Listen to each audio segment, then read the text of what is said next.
బెంగుళూరులో ఏమవుతుందో తెలుసా?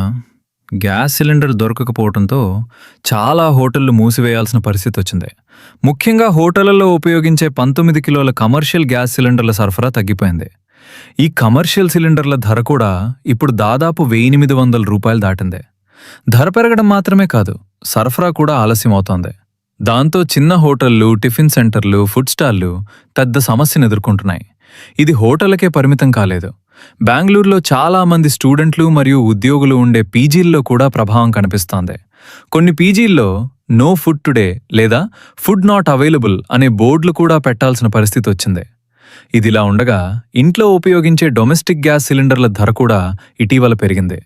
14.2 కిలోల డొమెస్టిక్ సిలిండర్ ధర, టస్టిక్ సిలిండర్ ధర సుమారు రూ. 60 పెరగడంతో సాధారణ ప్రజల ఖర్చు కూడా మరింత పెరిగింది. ఇంత పెద్ద సమస్యకు అసలు కారణమేమిటంటే, మధ్యప్రాచ్య దేశాల్లో జరుగుతున్న యుద్ధాలు మరియు విదేశరుగుతున్న యుద్ధాలు మరియు ఉద్రిక్తతలు. మన దేశం ఇండియా ఎక్కువగా గ్యాస్ను ఆ ప్రాంతాల నుంచి దిగుమతి చేసుకుంటుంది. అక్కడ సమస్యలొస్తే గ్యాస్ సరఫరా కూడా తగ్గిపోతుంది. అంతేకాదు, ఆయిల్ మరియు గ్యాస్ తీసుకువచ్చే షిప్స్ వెళ్లే ముఖ్యమైన సముద్ర మార్గాల్లో కూడా భద్రత సమస్యలు పెరుగుతున్నాయి. దాంతో సరఫరా ఆలస్యమవుతోంది మరియు ధరలు పెరుగుతున్నాయి. ఈ పరిస్థితి ఇంకా కొన్ని రోజులు లేదా కొన్ని వారాలు కొనసాగవచ్చని నిపుణులు చెప్తున్నారు. సరఫరా మళ్లీ సరిగా మొదలైతే మరియు పరిస్థితి సాధారణమైతే ఈ సమస్య క్రమంగా తగ్గిపోతుంది.